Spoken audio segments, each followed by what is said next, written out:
So let me pull this up on your screen here. What is the interest rate markets doing? Welcome investors, and thanks for joining us on your Investment Advisor channel, where we decipher the markets so you can make actionable investment steps. I'm Jake Ackerman. Consumer Price Index, Producer Price Index, which are inflation data, come in hotter than expected.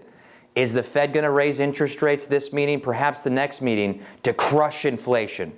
Let's dive right into it and find out what the Fed is going to do with interest rates. All right, so let me just pull up on your screen here.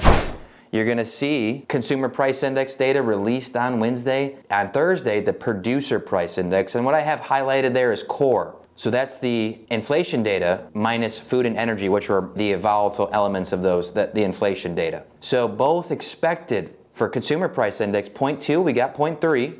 The Producer Price Index, we were expecting 0.2, but we got 0.4. All right, so we did a video on the Consumer Price Index earlier this week, and that's what the consumers are paying for transportation, your health care, your goods, your gasoline. And the Producer Price Index is what the manufacturers are paying to build those goods that we buy, to build those washing machines, to build the dishwashers, to build the cars.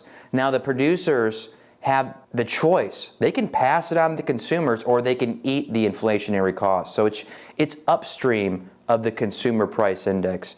And in 2021, the producers were eating the cost. They weren't passing it on to the consumer early in 2021.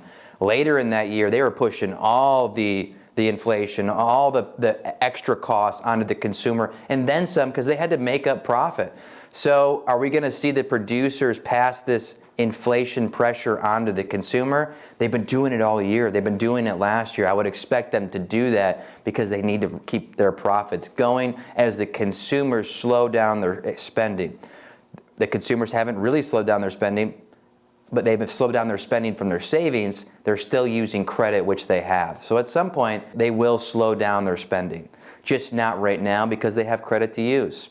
All right, so let's move on and find out, is the Fed going to need to raise interest rates because of this higher than expected inflation data? So let me pull this up on your screen here. What is the interest rate markets doing? So up here I have the 30-year fixed rate mortgage. And you can see from June, you see it starting to tick up, ticking up, going up all throughout June, July, and August, and into September. And the Fed, here's the deal. The Fed wasn't raising interest rates during this time period. They paused in June, and yet we see the market continuing to rise, preemptively, possibly for another rate hike, or something else might be happening. So what we've seen throughout 2022 and 2023 is shorter term interest rates that be like your 1-year debt, your 2-year debt, your 3-month debt has risen very fast. And that's because when the Fed raises interest rates, that's really the type of debt that they affect the most, your short-term debt. And that's what we've seen spike very fast.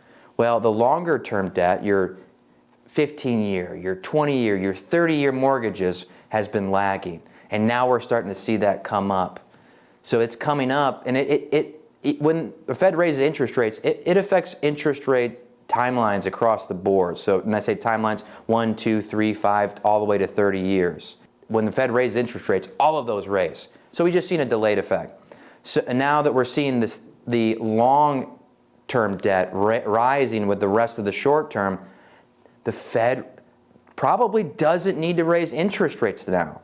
The market did it itself, becoming tight, and that's because banks aren't lending. The lending in the long term is really, really slowed down. I mean, you look at the data on housing purchases, and it's at a 30-year low. That's because people can't afford the interest rates right now. So the Fed doesn't necessarily need to tighten because the markets already tightened themselves. So that leads us into next week. We have this Fed interest rate hike decision. I'm not expecting a rate hike. We're not expecting a rate hike. The markets aren't expecting a rate hike because the bond and interest rate markets already did the tightening for us. However, we need to be aware that if we can tweet, we're going to have one more inflation report in September. we're going to have all the rest of the inflation reports into October, November, saying what happened in September. So it'll be September's data that's released in October before the Fed meeting, and that's going to tell us, hey, do they really need to hike another rate or do another rate hike when the economy's slowing down and we are still seeing some inflationary pressures. So this is going to be interesting what they do and what the data shows us. We have a weakening economy. We still have inflation high. What are they going to do? The monetary policy is still very tight, so they may ease on the side of caution because especially since we have an election in 2024 and they don't want to strangle us when we haven't felt the full ramifications from their rate raising campaign through 2022 and into 2023.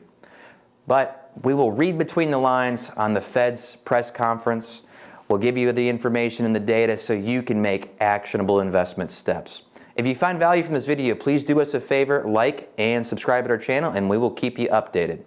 Expertise you deserve, experience you can count on.